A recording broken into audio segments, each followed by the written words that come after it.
নমস্কার বন্ধুরা, আপনারা যদি কেউ অযোধ্যা আসার প্ল্যান করে থাকেন তাহলে এই ভিডিওটা আপনাদের কাছে খুবই কার্যকর হতে পারে। আমার পেছনে যে ভিডিওটা দেখছেন ভিউজটা, সেটা হচ্ছে অযোধ্যা রেলওয়ে স্টেশনের। ইউটিউবে অযোধ্যা নিয়ে প্রচুর ভিডিও আছে, কিন্তু প্রধান দ্রষ্টব্য বিষয় সেটা হচ্ছে অযোধ্যা রেলওয়ে স্টেশন। এটার উপর ভিডিও নেই বললেই চলে। তো অযোধ্যা রেলওয়ে স্টেশন একটা বিখ্যাত স্টেশন, যেটা অবশ্যই আপনাদের দেখতে হবে। সেই জন্য এই ভিডিওটা দেখুন। আপনারা যদি অযোধ্যা আসার প্ল্যান করে থাকেন, অযোধ্যা রেলওয়ে স্টেশন অন্তত আধ ঘন্টা সময় দিতে হবে আপনাদের। এবং পৃথিবীর মধ্যে একটা সুন্দরতম একটা জায়গা, সেটাই আজ আমি আপনাদের কাছে বর্ণনা করব। চলুন ভিডিওটা শুরু করা যাক। @নীলকণ্ঠ 123 চ্যানেলে আমি প্রদীপ আপনাদের স্বাগতম জানাই।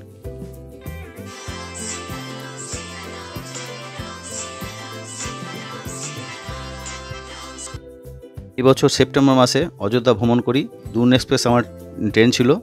তো প্রথমে স্টেশনে নেমে আমি এত সুন্দর, আমি খুবই আশ্চর্য হয়ে গিয়েছিলাম। পরে আমি রাত্রেবেলায় আসি এবং ভিডিওটাকে দেখি। দূরে দেখুন যে ভিউটা আপনারা দেখতে পাচ্ছেন, এটা হচ্ছে রামচন্দ্রের মুকুট।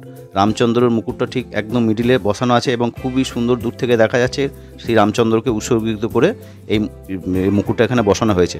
একটা অসাধারণ, একটা বিশাল একটা রেলওয়ে স্টেশন। ভারতবর্ষে আমি অনেক জায়গায় ভ্রমণ করেছি, এত বড় রেলওয়ে স্টেশন আমি তো দেখিনি। আপনারা দেখে থাকলে কমেন্টসে জানাবেন।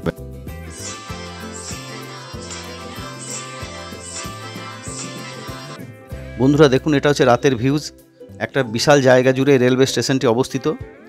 এই রেলওয়ে স্টেশনটি আপনি একটা মলও ভাবতে পারেন, একটা এয়ারপোর্টও ভাবতে পারেন। সব কিছু মিলেমিশে একটা বিশাল বড় ব্যাপার স্যাপার, যা আপনাদেরকে মুগ্ধ করবেই। অযোধ্যা এলে এই রেলওয়ে স্টেশনটা অন্তপক্ষে একবার আসবেন, আপনাদের ভালো লাগবে, এটুকু আমি গ্যারান্টি দিয়ে বলতে পারি।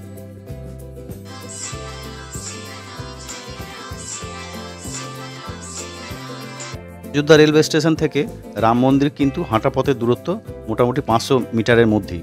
তো আমি আপনাদের কাছে এটাই সাজেস্ট করব যে আপনারা অন্তপক্ষে সব কিছু কাজ ফাজ সেরে রাত্রেবেলাতে অন্তপক্ষে একবার এখানে আসবেন। রাতের ভিউজটা একটা আলাদা রকম, দিনের বেলাতে একটা আলাদা রকম ভিউজ, রাত্রেবেলা একটা আলাদা রকম ভিউজ। আপনারা রাতে আসবেন তো স্টেশনটাকে একটা স্বর্গীয় ভাব অনুভব করতে পারবেন। এবং এত বড় একটা স্টেশন বা এত বড় রেলওয়ে স্টেশন, সেটা কিন্তু আপনাদেরকে একবার দেখতেই হবে। তো আপনাদের কাছে এইটাই অনুরোধ রইল, আপনারা একবার এই ভিডিওটা দেখে রাত্রেবেলায় আসবেন।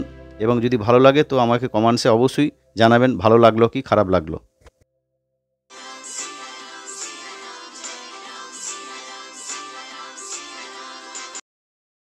ভারত সরকার একটা হেরিটেজ রেলওয়ে স্টেশন এখানে তৈরি করার চেষ্টা করেছেন।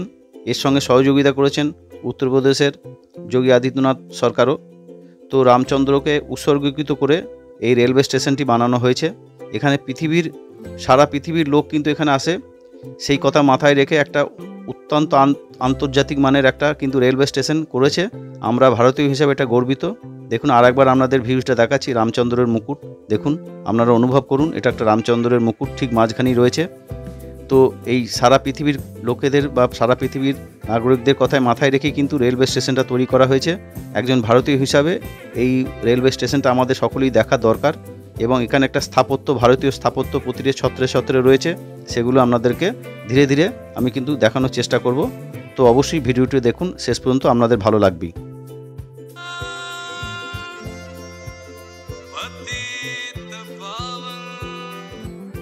চলুন বন্ধুরা, এবার আমরা রেলওয়ে স্টেশনের ভেতরে প্রবেশ করি। মুখ্য প্রবেশদ্বারের সামনে ঠিক উল্টো দিকে এরকম একটি লাগানো আছে, যেগুলোর মধ্যে হিন্দু ধর্মের মূল জিনিসগুলো দেখানো হয়েছে। ওঙ্কার চিহ্ন, সূর্য এবং স্বস্তিক চিহ্ন দেওয়া আছে। হিন্দু ধর্মের ও ক্ষত্রিয়দের মূল জিনিসগুলো এখানে দর্শন করানো হয়েছে। আমরা এবার ধীরে ধীরে ভেতরে প্রবেশ করব। দেখুন একটা বিশাল বড় প্রবেশদ্বার, যেখানে আপনাদের বা কাস্টমারদের ব্যাগগুলো কিন্তু এখানে চেক করা হচ্ছে। এবং এখানে যারা ভেতরে প্রবেশ করবেন তাদের সকলকেই কিন্তু একটা নিরাপত্তা বলয়ের ভেতরে দিয়ে কিন্তু প্রবেশ করতে হবে।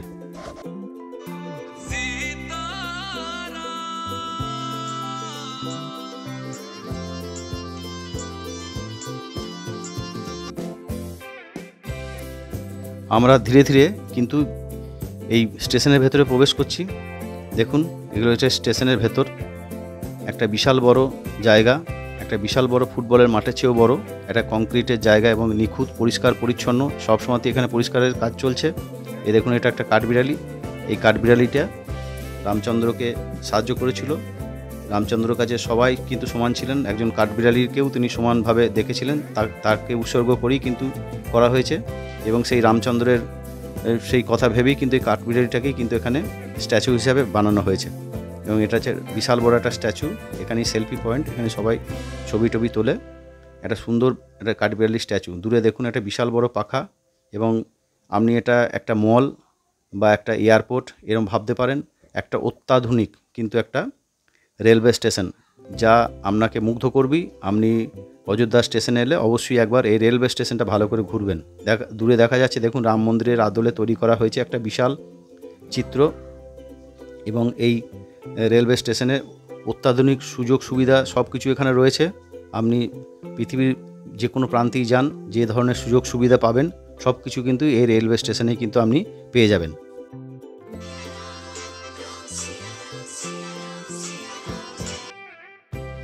এটা হচ্ছে সেলফি পয়েন্ট, আপনারা এখানে এলে অবশ্যই কিন্তু আপনারা সেলফি তুলবেন। উপরে দেখা যাচ্ছে বিশাল মাপের ফ্যান, এটাও কিন্তু একটা দ্রষ্টব্য বিষয়। আপনারা যদি এই অযোধ্যা রেলওয়ে স্টেশনে আসেন তো বিশাল সুউচ্চ একটি রেলওয়ে স্টেশন, অন্তত 5-6 তলা হবে। দেখুন এটা হচ্ছে রামচন্দ্রের একটি পেতলের একটি মূর্তি, বিশাল বড় একটি মূর্তি, ওপর থেকে নিচ পর্যন্ত। এবং তার পাশে একটা এক্সকেলেটার আপ এবং ডাউন। দেখুন এটা হচ্ছে একটা রেলওয়ের ক্যান্টিন, আপনি চাইলে এখানে খাবার দাবার খেয়ে রেস্ট নিতেই পারেন। এবং আপনাকে আগেও বললাম, আবার বলছি যে সব কিছু সুযোগ সুবিধা, সারা বিশ্বমানের যে সুবিধাগুলো আছে সব কিছু কিন্তু এখানে পেয়ে যাবেন। এখানে আপনারা কেনাকাটিও করতে পারেন। দেখুন দূর থেকে ভিউজটা নেওয়ার চেষ্টা করেছি, কি বড় বা কি বিশাল মাপের একটা রেলওয়ে স্টেশন। আমি তো বললাম আপনাকে যে আমি এরকম ধরনের রেলওয়ে স্টেশন কিন্তু দেখিনি ভারতবর্ষে কোথাও, একটা আন্তর্জাতিক মানের রেলওয়ে স্টেশন। তো সেই রেলওয়ে স্টেশনটা কিন্তু আপনারা যদি অযোধ্যা আসেন তো অবশ্যই কিন্তু এই রেলওয়ে স্টেশনে কিছুটা সময় দেবেন, আমি নিশ্চিত যে আপনাদের ভালো লাগবে। এবং সবথেকে বড় কথা হলো এই রামচন্দ্রকে উৎসর্গীকৃত করে রামচন্দ্রের যাবতীয় জিনিসগুলোকে এখানে লাগানো হয়েছে, সেটাই আমাদের হিন্দুদের কাছে একটা বিশাল গর্বের বিষয়। তো আপনারা এলে সেই জিনিসগুলো একটু খুঁটিয়ে খুঁটিয়ে দেখবেন। এখানে দেখুন রামচন্দ্রের তীরধনুকও লাগানো হয়েছে, পুরো রামচন্দ্রকে উৎসর্গীকৃত করেই কিন্তু এটা করা হয়েছে। তো আপনারা ভিডিওটা দেখবেন এবং এখানে অবশ্যই এলে রেলওয়ে স্টেশনে অন্তত কিছুটা সময় দেবেন এবং আপনাদের ভালো লাগবে, এটুকু আমি নিশ্চিত বলতে পারি। আপনি যদি হিন্দু সনাতনী হয়ে থাকেন এবং রামচন্দ্রের প্রতি আপনি যদি বিশ্বাসী হয়ে থাকেন, সেই পুরুষোত্তম রামচন্দ্রের প্রতিটি বিষয়গুলো কিন্তু এই রেলওয়ে স্টেশনে কিন্তু যোগী আদিত্যনাথজি এবং মাননীয় প্রধানমন্ত্রী নরেন্দ্রজির সহযোগিতায় কিন্তু এগুলো প্রতি ছত্রে ছত্রে কিন্তু এগুলো রাখা হয়েছে, যেগুলো আমি আপনাদের দেখানোর চেষ্টা করলাম। ভিডিওতে সব কিছু দেখানো সম্ভব নয়, এগুলো কিন্তু আপনাকে এখানে আসতেই হবে এবং এসে আপনারা অনুভব করবেন যে এটা কিন্তু রাম মন্দিরের সমানে কিন্তু এটা একটা গুরুত্বপূর্ণ জায়গা, যেখানে বর্তমান যুগে কিন্তু আমাদের হিন্দু সনাতনীদের কিন্তু বিষয়গুলো কিন্তু এখানে ফুটিয়ে তোলা হয়েছে, যেগুলো কিন্তু প্রতি জায়গাতে কিন্তু দেখানো হয়েছে। এটা কিন্তু একটা গর্বের বিষয় আমাদের হিন্দু সনাতনীদের কাছে, সারা বিশ্বের কাছে কিন্তু রামচন্দ্রকে একবারে বিশালভাবে ফুটিয়ে তোলার চেষ্টা করেছেন, যেটা আমাদের কাছে খুবই গর্বের বিষয় এবং আপনাদেরও দেখার বিষয়। দেখুন যেগুলো আমি দেখানোর চেষ্টা করছি, ওঙ্কার চিহ্ন, সূর্য, স্বস্তিক চিহ্ন, এগুলো কিন্তু আমাদের হিন্দুদেরই মূল জিনিস। এগুলো কিন্তু রেলওয়ে স্টেশন যেটা সবারই কাছে উন্মুক্ত, সেই জায়গাগুলো কিন্তু প্রকাশ পেয়েছে। তো ভিডিওটা আপনি দেখবেন, আশা করি আপনাদের ভালো লাগবে, শেয়ার করবেন এবং ভিডিওটি যদি ভালো লাগে অবশ্যই সাবস্ক্রাইব করে দেবেন। আমার পরবর্তী ভিডিও আসছে যেগুলো রামচন্দ্র এই মন্দিরগুলো নিয়ে আমি তৈরি করব। বন্ধুরা ভিডিওটা দেখবেন এবং ভিডিওটা ভালো লাগলে সাবস্ক্রাইব করবেন, কারণ হচ্ছে এই ধরনের ভিডিওতে সাবস্ক্রিপশন পাওয়া খুব কঠিন ব্যাপার। আজে বাজে চ্যানেলে সাবস্ক্রিপশন প্রচুর চলে আসে, যেগুলো আমাদের পক্ষ মানুষদের কাছে সেই সব আজে বাজে চ্যানেল আমরা করতে পারবো না। আপনারা ভালো দর্শক, আপনারা আমাদেরকে একটু সাবস্ক্রাইব করে উদ্বুদ্ধ করবেন। হর হর মহাদেব।